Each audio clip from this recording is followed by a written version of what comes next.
We guard presents कौन जीत रहा है, co powered by Sensodyne and Vimal. बोलो जुबां केसरी। सपा विधायक इरफान सोलंकी मामले में आखिरकार एक बार फिर से कोर्ट का फैसला टल गया और अब कोर्ट ने 3 जून की तारीख नियत की है फैसला देने की। लेकिन सोमवार को जब इस पूरे मामले का फैसला आना था और जब इरफान सोलंकी को महाराजगंज जेल से कानपुर लाया गया तो वहां पर कुछ ऐसी बात हुई जिसको संज्ञान में लेकर कोर्ट के सामने बात आई। असल में हुआ ऐसा था कि महाराजगंज से कानपुर तक आने में तकरीबन 8 घंटा लगता है और कोर्ट ने ये कहा था कि इस मामले की सुनवाई हम दोपहर को 3 बजे करेंगे।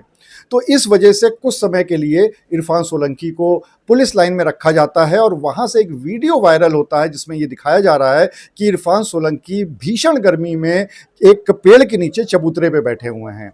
इस पूरे मामले को काफ़ी अमानवीय माना गया और उसके बाद इरफान सोलंकी की तरफ से और उनके अधिवक्ता की तरफ से कोर्ट में इस बात को भी रखा गया। क्या था पूरा मामला और क्या बातें कोर्ट में रखी गई हैं, इस पे बात करने के लिए हमारे साथ मौजूद हैं इरफान सोलंकी के अधिवक्ता शिवाकांत दीक्षित। उनसे बात कर लेते हैं। शिवाकांत जी, जब ये पूरा मामला हुआ, एक वीडियो भी हम लोगों के सामने आया, तो फिर इरफान के द्वारा और आपके द्वारा कोर्ट में क्या बातें रखी गई हैं? कल जब इरफान आए तो 11:30 पौने 12 के आसपास आ गए थे कानपुर। फिर उसके बाद से इनको पुलिस लाइन में रखा गया। नियमता इनको पुलिस लाइन ना ले जाकर सीधे माननीय न्यायालय में लेके आना चाहिए था और माननीय न्यायालय में इनको सुरक्षा में रखना चाहिए था, परंतु प्रशासन कतिपय कारणों से उसको पुलिस लाइन में लेके गए और पुलिस लाइन में इस 45-50 डिग्री की गर्मी में, लू लपट में, जब हीट वेव्स बहुत पूरी तरह से प्रचंड चल रही हैं, तो उसको खुले में एक चबूतरे के नीचे बैठा दिया।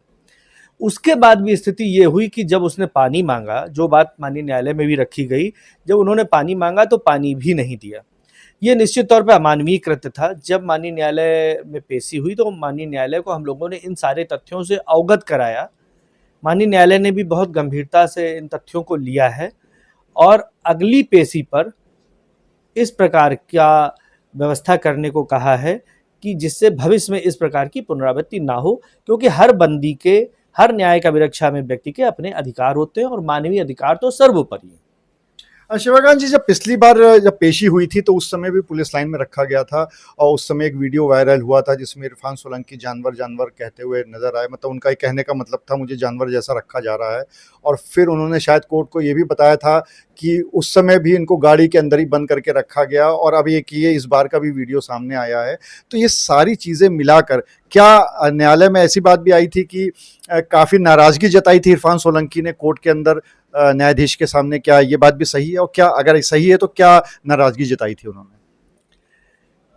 अपनी सारी शिकायत, अपना सारा दुख, अपना सारा दर्द, अपने अधिकारों के संबंध में इरफान सोलंकी ने माननीय न्यायालय के समक्ष पूरी बात रखी थी। पिछली बार इस 45 डिग्री के टेम्परेचर में उसको एक गाड़ी के अंदर बंद करके रखा गया था, करीब 2.5-3 घंटे बंद रहा, ना पानी ना ही किसी प्रकार की कोई मूलभूत सुविधाएं।